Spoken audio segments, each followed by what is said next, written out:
అన్యాయానికి గురయ్యారే, అదే హిందువులు ఈశాన్య రాష్ట్రాల నుంచి తరిమివేయబడ్డారే, అదే హిందువులు కాశ్మీర్ నుంచి తరిమివేయబడ్డారే, అదే హిందువులు కేరళలో మైనార్టీలు అయ్యారే.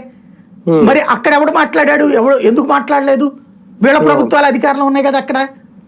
అంటే హిందువులకు సంబంధించినటువంటి పాయింట్ వస్తే హిందువుల్ని దొంగలుగా చూపిస్తూ ముస్లింల్ని సంతుష్టీకరించడం, క్రైస్తవుల్ని సంతుష్టీకరించడం, అదే సందర్భంలో ఆయా వ్యవహారాల్లో ఉన్నటువంటి లోపాలని గురించి ఎత్తి చూపెట్టకుండా వాళ్ళకి పూర్తి ఫేవర్గా ఉన్నట్టు నటించడం, తద్వారా ఓటు బ్యాంక్ రాజకీయాలు నడపడం అంతవరకు నడిచింది ఇంతకాలం.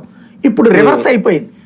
డైరెక్ట్గా హిందూ సంస్థల్ని, ఈ దేశానికి, ఈ దేశ క్షేమం కోరేవాడిని, ఈ దేశం అగ్రభాగాన ఉండాలనుకునేటటువంటి వాళ్ళని ఉన్మాదులుగా, ఉగ్రవాదులుగా చూపిస్తూ ఈ దేశ రాజ్యాంగాన్ని సర్వనాశనం చేసినటువంటి కాంగ్రెస్ పార్టీ ఎన్నిసార్లు సవరించిందండి కాంగ్రెస్ పార్టీ రాజ్యాంగాన్ని? మరి ఇన్నిసార్లు సవరించి సిగ్గు లేకుండా సమర్థించుకోవడం ఏంటి?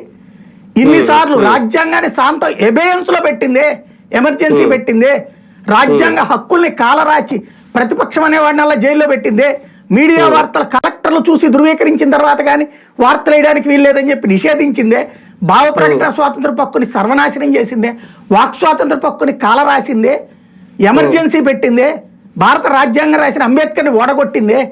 ఇంత చేసినటువంటి కాంగ్రెస్ పార్టీ ఇవాళ రోజున దెయ్యాలు వేదాలు వల్లించినట్టు కొత్త కథలు చెప్తోంది. కొత్త నాటకాలకి ఈనాటి వారసుడు రాహుల్ గాంధీ అవుతున్నాడు అనమాట.